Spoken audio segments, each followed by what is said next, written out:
Hi everyone, welcome to the channel, and I really hope that guys the videos we keep uploading are helping you out. If you're new to the channel guys, please don't leave, just indulge. In this video guys, I'll be starting to tackle the paper 1 examination from the year 2022.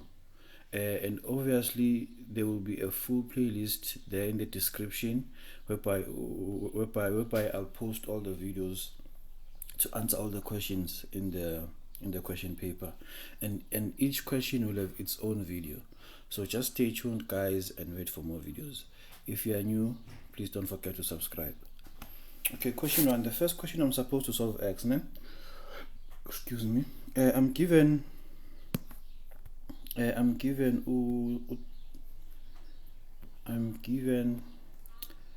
3x minus 6 multiplied by x times 2. So I have two things multiplied and the answer is equal to 0, which simply means that the first thing could be 0, or the second one could be 0, or sometimes both of them, they can be 0. All I need to do is to just solve x here. I'll be left with 3x is equal to 6, then x is 2. On the other side, x is negative 2. So my answer will say x is 2 or x is negative 2. Okay, on the second question, I'm supposed to solve x and round off my answer into 2 decimal places. Whenever guys you come across this statement that says round off or correct rather to 2 decimal places, you are definitely going to use your quadratic equation. Are we together? For you to use the quadratic equation, you will need the values of a, which is 2, the values of b, which is negative 6, and the values of c, which is positive 1. All you need to do is to substitute in this equation minus b plus minus the square root of b squared minus 4ac all over 2a. The value of b is negative 6 plus minus the square root of negative 6 squared minus 4ac minus 4 over 2a. All you need to do is to punch this information on your calculator. We have negative minus negative 6 plus the square root of negative 6 squared minus 4ac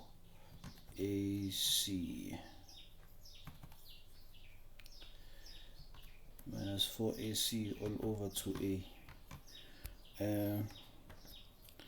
Whenever you use your plus sign first, you'll find that x is equal to 2.82, or whenever you use the minus sign there next to the square root,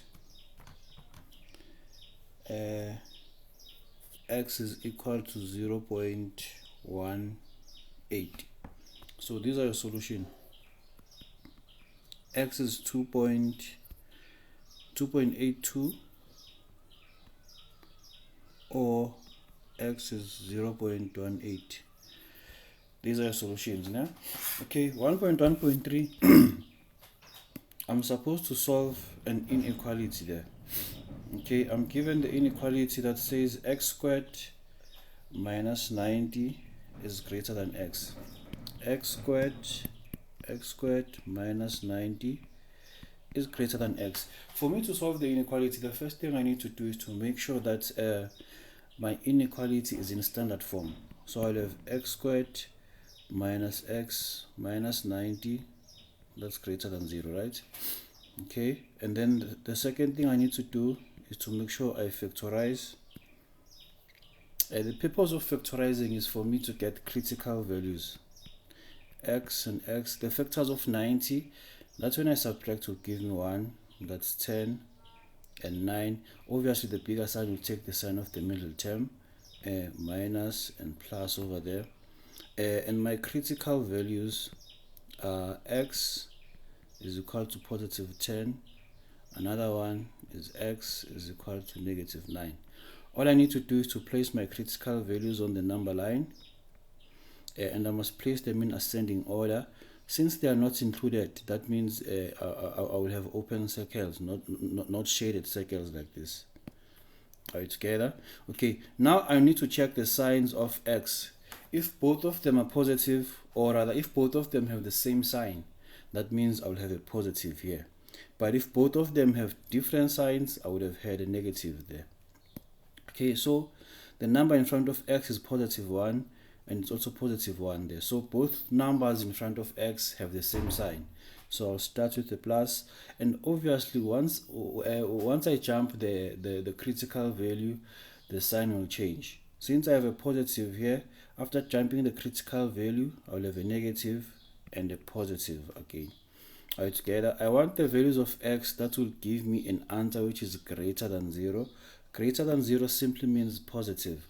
I can only see positive whenever I move from negative 9 to the left, which simply means that x is less than negative 9 or x is greater than 10. So x is less than negative 9 or x is greater than 10. Okay, then 1.1.4, I have x minus 7 root x is equal to negative 12. 1.1.4, I'm supposed to solve x and I have surds. The first thing I need to do is to remove surds. That's the first thing you need to do. We have x minus 7 times the root of x is equal to negative 12. The first thing we need to do, guys, is to make sure that you remove the... Okay, we'll do this in two ways. The first thing you need to do is to make sure that you remove the sets. How can you do that? You must isolate the term that contains a set. Are you together? So I'll simply have x plus 12 is equal to 7 root x. I took the negative 7 root x to the other side, it became positive, and I also took the negative 12 this side, it became positive as well. So the second step over here is to make sure that I remove the sets by squaring both sides. Are we together? And whenever I square both sides, on the left hand side you'll obviously open two brackets. You'll end up having x squared plus 24x plus 144 is equal to 49 multiplied by x. Remember that the square will be the square for 7 and the square root as well. So we'll end up having x squared minus 25x plus 144. You want the factors of 144. That's when you add, they will give you 25. And those factors are just 16 and 9. Since the sign here is positive, I don't have to worry about the signs. I know that my brackets will have the same sign, but not just any sign, the sign of the middle term. The sign of my middle term is negative, right? So I'll have a negative and a negative there. So therefore x is 16 or x is 9. Right, together. Another way you could have done this, you have x minus the square minus 7 times the square root of x minus is equal to negative 12, like this.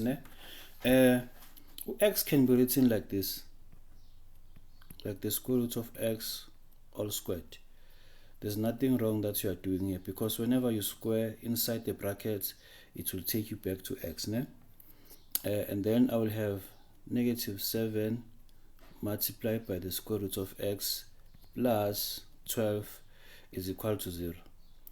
All right, together. So if you don't see it even now, guys, you can simply say let the square root of x to be equal to k. So we'll simply have k squared minus 7k plus 12 is 0. And now you can see that you have a quadratic equation, right, which is factorizable. You want the factors of 12, that's when you add, will give you 7. and those factors are 4 and 3. The sign here is plus, so I don't have to worry about my which sign goes to which brackets. I know that both of my brackets will have the same sign, but not just any sign, the sign of the middle term. I'll have minus and minus, therefore k will be 4 or k will be 3. Né? But remember, I was not solving for k. K was a tool to help me to get to the solution quicker. Whenever I see k, I will substitute the square root of x. So therefore, square root of x is equal to, and on the other side, the square root of x is equal to. Whenever I come across k, I'll just substitute the square root of x. Obviously, whenever for me to find x, I must square both sides. Whenever I square both sides, I'll end up having x is 16 or x is 9. That's an alternative way to do this question. Né? So I know that we'll find x to be equal to 16 or x to be equal to 9. Okay. Now we're about to do simultaneous equation.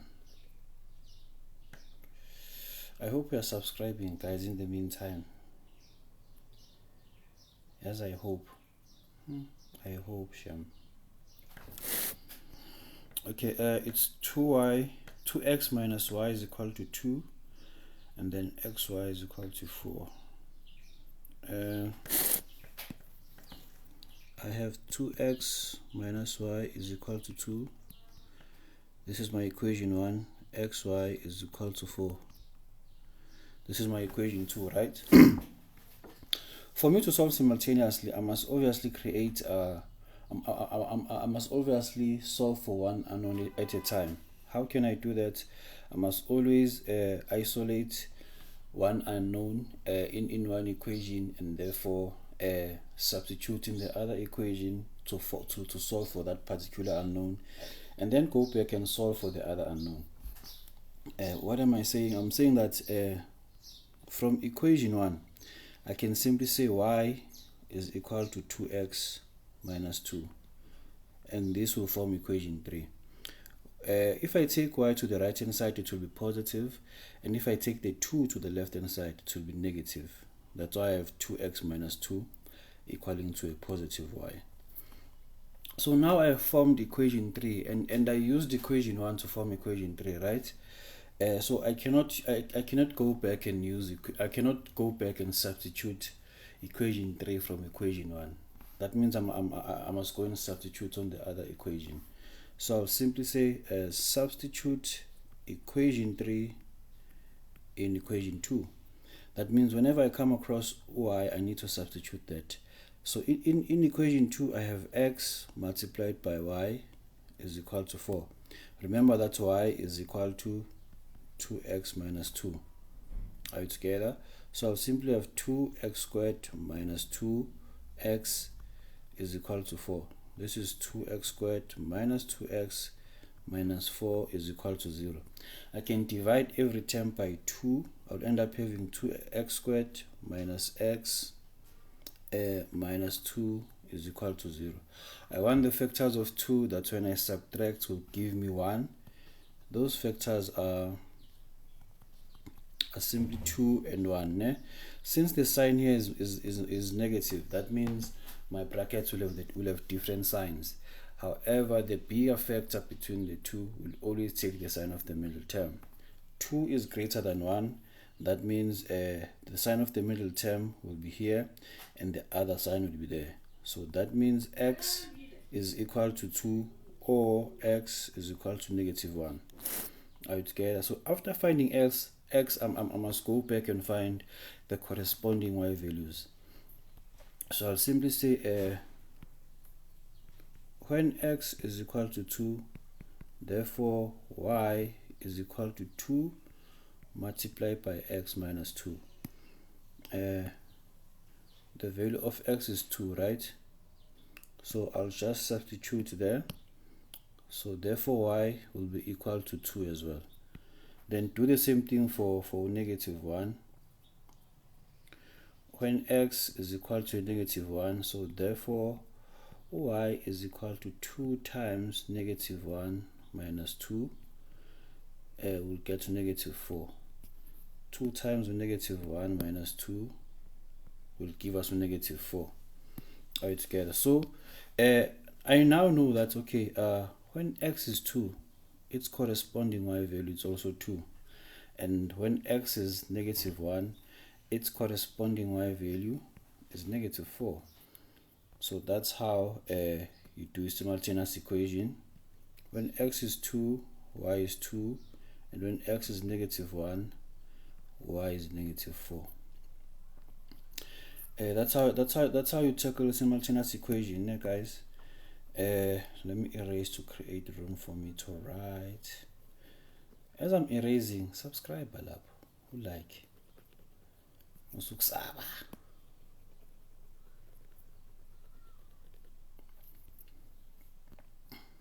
Okay, show that the expression 2 to the power 5n minus 5n to the power n plus 1 plus 5n to the power n plus 2 is even for all values of, or for all possible integer values of n. Okay, 2 to the power 5n. Here, guys, I'm just supposed to show that 2 is a factor of this number. I'm supposed to show that 2 is a factor. Let me check whether I copied correct. Okay. Yeah, my duty is to show that 2 is a factor for this number, né? Or just to show that this number is divisible by 2. That's one and the same thing. Okay, this can be written as 2 to the power 5n. Since my terms are separated by plus and minus, guys, whenever you deal with exponents, the first thing you need to do is to make sure that you also separate the exponents. So you have 5.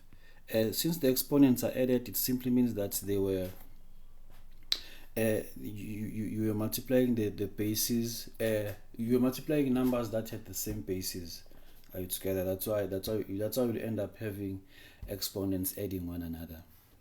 Okay, so we have 5 to the n multiplied by 5 plus 5 to the n multiplied by 5 to the power 2.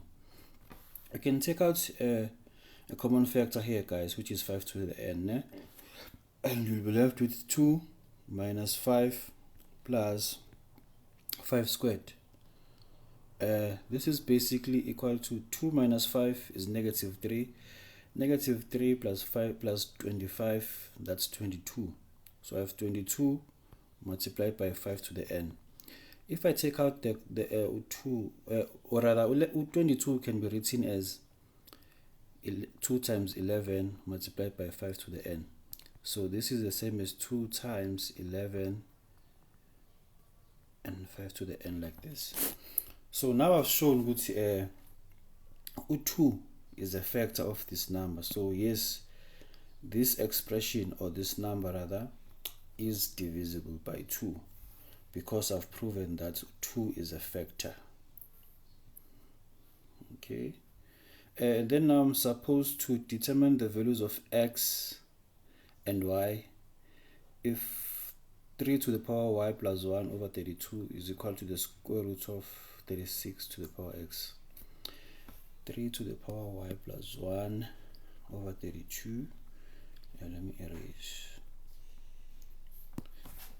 You have 3 to the power y plus 1 over 32 is equal to the square root of 96 to the power x. Okay, how can we tackle this one? You can write this as 3 to the power y plus 1 multiplied by 32 to the power negative 1. All together. Whenever you move a number from denominator to numerator, you must always change the sign of its exponent. And then over here, I can simply have the square root of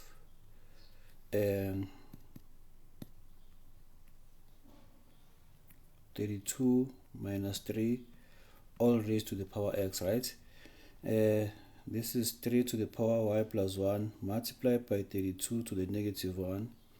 This is the same as 32 times 3 all raised to the power x over 2. Remember that the root of any number is equal to the denominator of the exponent of that number. Alright, together. So since I have a square root, that means the denominator has to be 2. Okay, I'll have 3 to the power y plus 1 multiplied by 32 to the power negative 1. This exponent over here will be the exponent for both terms inside the brackets. So I'll simply have 32 to the power x over 2 multiplied by 3 to the power x over 2. Okay, my left hand side is equal to the right hand side. I can see that the bases on the left hand side are also appear on the right hand side, right, together. For this statement to be true, it simply means that the corresponding exponents must be equal.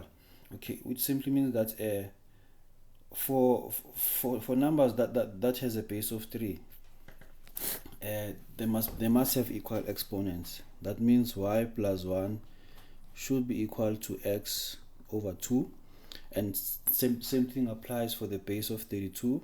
Let me write in a different color. Negative 1 should be equal to x over 2. I can multiply both sides by 2, then I'll have x is equal to negative 2, right? After finding x, my duty is to go and find y. I will obviously say y plus 1 is equal to, whenever I come across x, I'll substitute negative 2. Alright, together. So I'll have y plus 1 is equal to negative 1. Then y is also equal to negative 2. So now I know that both x and y, x is negative 2 and y is also negative 2. That's how, guys, we would have tackled question 1 from the 2022 mathematics paper 1 examination. Just stay tuned, guys, and make sure that you like, you subscribe, and you share as much as you can. Thank you for your time. God bless you.